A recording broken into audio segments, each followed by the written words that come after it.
Bienvenidos de nuevo a nuestra serie La Biblia y sus manuscritos. Hoy afrontamos un episodio muy especial.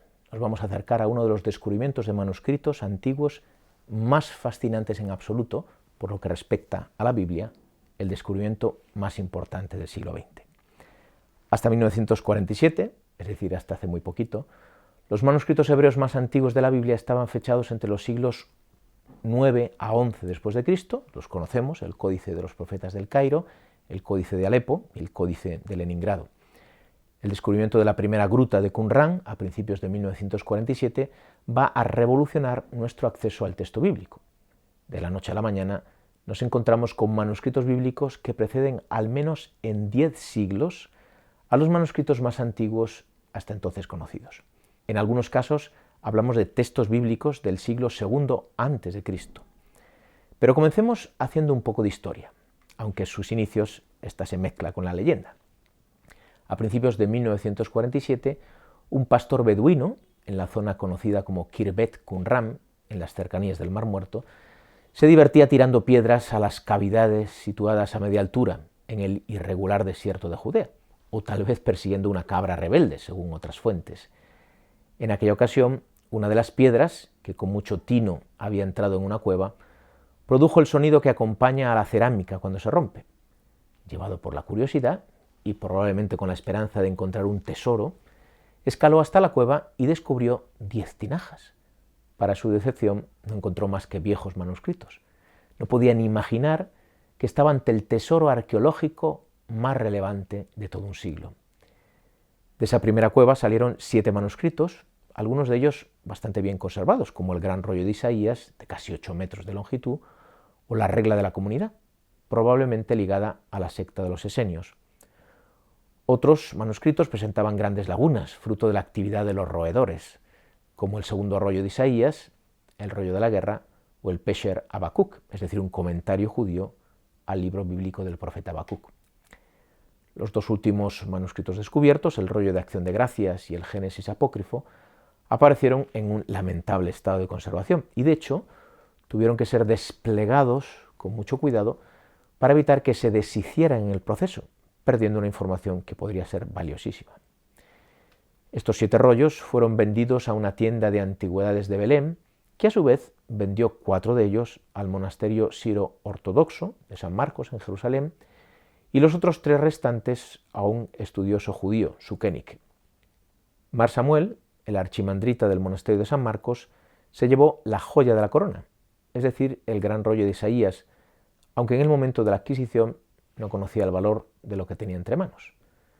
Mar Samuel consultó al joven arqueólogo John Trevor, que por entonces se encontraba investigando en Jerusalén, quien a su vez mandó fotografías de los manuscritos al prestigioso biblista y arqueólogo William Albright, quien le confirmó la importancia del hallazgo. Movido por la necesidad de conseguir dinero, Mar Samuel decidió vender los manuscritos en Estados Unidos y para eso puso un anuncio en el Wall Street Journal el 1 de junio de 1954, especificando que los rollos serían un regalo ideal para una institución educativa o religiosa. El hijo de Sukenik, Yadin, que por entonces se encontraba en Nueva York, se adelantó a comprarlos en nombre del recién creado Estado de Israel, reuniendo de este modo los 7 manuscritos de la Cueva 1. Pero volvamos a 1947, cuando se descubren los primeros manuscritos. En realidad, todavía se tardó un tiempo en entender que provenían del mismo lugar. Hubo que esperar 2 años para que se descubriera la localización de la primera cueva y se produjera la primera expedición arqueológica a la zona, febrero de 1949. Ya entonces se identificaron las ruinas de un asentamiento humano cerca de la cueva, pero no fue hasta finales de 1951 cuando una nueva expedición excavó el enclave de Qumran y estableció una relación entre la comunidad allí asentada y los manuscritos escondidos en las cuevas.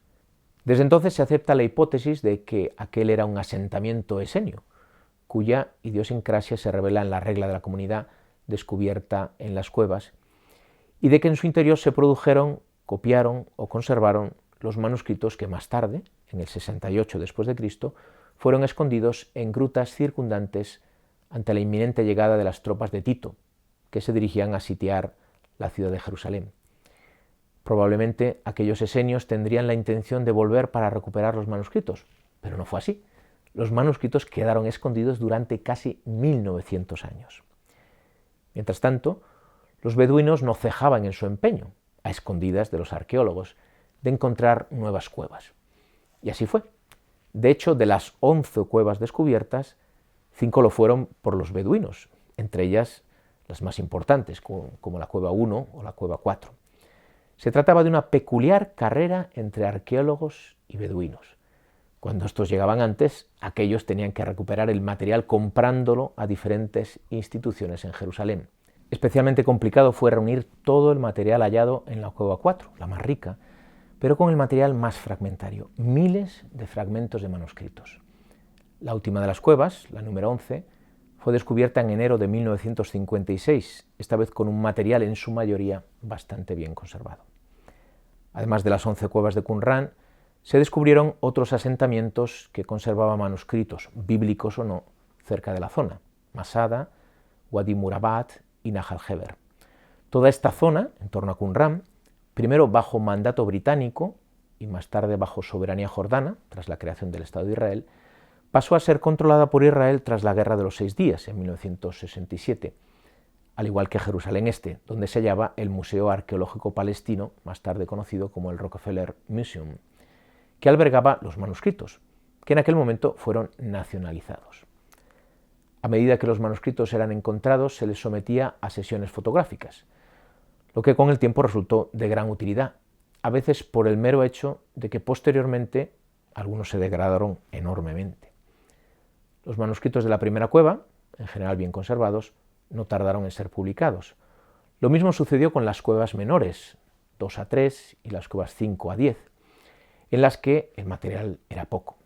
La colección Discoveries in the Judean Desert, publicada por la Oxford University Press, se constituyó como el cauce oficial para editar los descubrimientos. Sin embargo, los problemas vinieron con las cuevas 4 y 11, especialmente con la primera de ellas, dado el ingente material y las condiciones en las que se había conservado. Este material, que en su mayor parte no fue encontrado por los arqueólogos, sino por los beduinos, estaba constituido por miles de fragmentos de pergamino que en primera instancia fueron almacenados en cajas de zapatos o de cigarros, esperando ser recompuestos como se recompone un puzzle, del que no tenemos la imagen final y al que le faltan piezas, solo que en este caso se trataba de centenares de puzzles con las piezas mezcladas. No es de extrañar, por tanto, que las publicaciones se hicieran de esperar, aunque no solo por la dificultad del material, sino por el número reducido de especialistas dedicados a recomponer los manuscritos. De este modo, en 1987, al cumplirse el 40 aniversario del descubrimiento de la primera cueva, la mayoría del material de la cueva 4 seguía sin ser publicado. Las quejas dentro del mundo académico empezaron a crecer, acusando al equipo editor de monopolio obstructor de la investigación. Incluso se habló de teorías conspiratorias del Vaticano, que pretendía eliminar un material peligroso, por lo que podría revelar sobre los orígenes del cristianismo. Todo cambió a finales de 1990. La Autoridad Israelí de Antigüedades decidió cambiar la dirección del equipo editor y ampliarlo de forma considerable, abriendo sus puertas a diferentes entidades académicas europeas y americanas, de modo que la publicación de los manuscritos fuera más ágil. Pero el empujón final vino de la publicación furtiva de miles de fotografías de los manuscritos todavía no editados, que de este modo pasaban a ser accesibles a todos los estudiosos. Al poco tiempo, el mismo comité editor puso a disposición de los estudiosos la serie completa de fotografías de todos los manuscritos. El resultado fue que las publicaciones de los rollos de la cueva 4 y 11 se aceleraron enormemente y en tan solo 11 años se editaron la mayoría de volúmenes que faltaban. La colección completa comprende 40 volúmenes. Los 8 primeros se publicaron entre 1955 y 1990.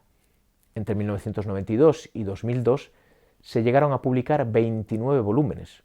Los 3 últimos vieron la luz entre 2009 y 2010.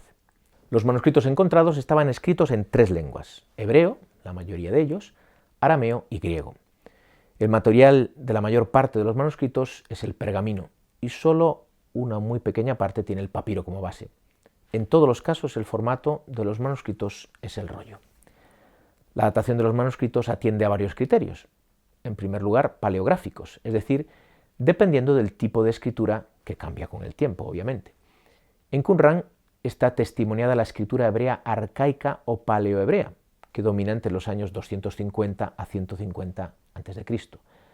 La escritura asmonea, de los años 150 a 30 a.C., y por fin la herodiana, año 30 a.C. hasta el 70 después de Cristo, con la destrucción del templo.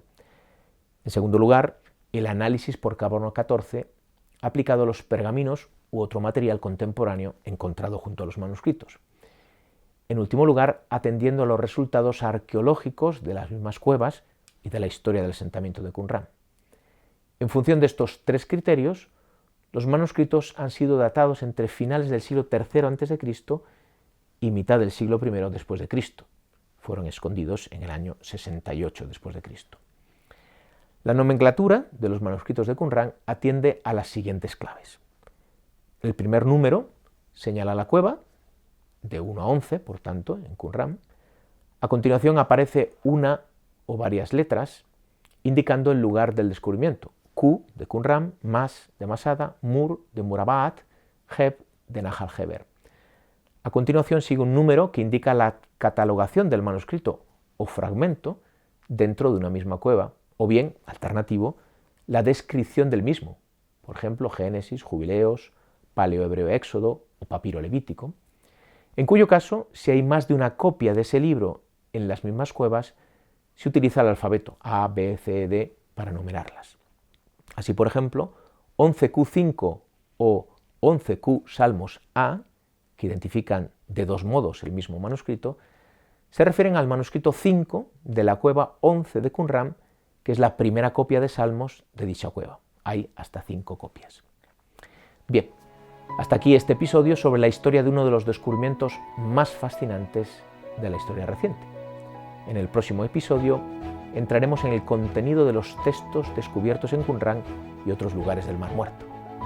¿Podemos reconstruir todo el Antiguo Testamento a partir de esos manuscritos? ¿Qué partes de la Biblia no han aparecido? ¿Qué nos dicen los textos no bíblicos del ambiente en Palestina en tiempos de Jesús? Las respuestas en el próximo episodio. Hasta entonces.